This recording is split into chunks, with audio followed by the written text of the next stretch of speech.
Men Hasanov Sherahmat Murtazaliyevich kardiologiya sohasida Respublika kardiologiya ilmiy-amaliy tibbiyot markazida tahsil olganman. Undan keyin ish faoliyatimni Farg'ona viloyat kardiologiya markazida davom ettirdim. Bugungi kunda Qo'qon shahrida Avicenna Medservice klinikasida ishlab kelmoqdaman. Mehnat faoliyatim davomida ko'plab xalqaro va milliy konferensiyalarda o'z tajribamni orttirdim. O'zbekiston kardiologiyasi jurnalida ham muallif sifatida maqola chiqardim. Bugungi kunda klinikamizga bemorlar tomonidan qon bosimining yuqori oshishi, yurak ishemik kasalligi, yurak aritmiyalari, yurak revmatik kasalliklari, yurak yetishmovchiligi shikoyatlari bilan ko'plab bemorlarning murojaati kelib tushyapti.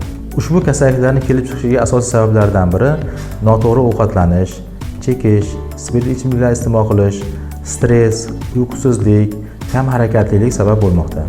Bugungi kunda bizning klinikamizga murojaat qilib kelayotgan bemorlarga xalqaro standartlar asosida tekshiruvlar olib bormoqdamiz. Kelgan bemorlarimizga birinchi navbatda EKG tekshiruvi, ekokardiografiya tekshiruvi va laborator tekshiruvlar orqali biz ularda kasalliklar holatini baholaymiz, aniq tashxis qo'yamiz va xalqaro tavsiya etilgan standartlar bo'yicha davolash ishlarini tanlaymiz. Avvalo, hech biringiz kasal bo'lmang.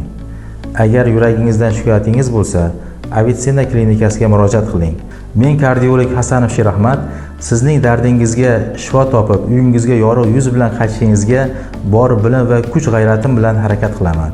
Sog' bo'ling, salomat bo'ling.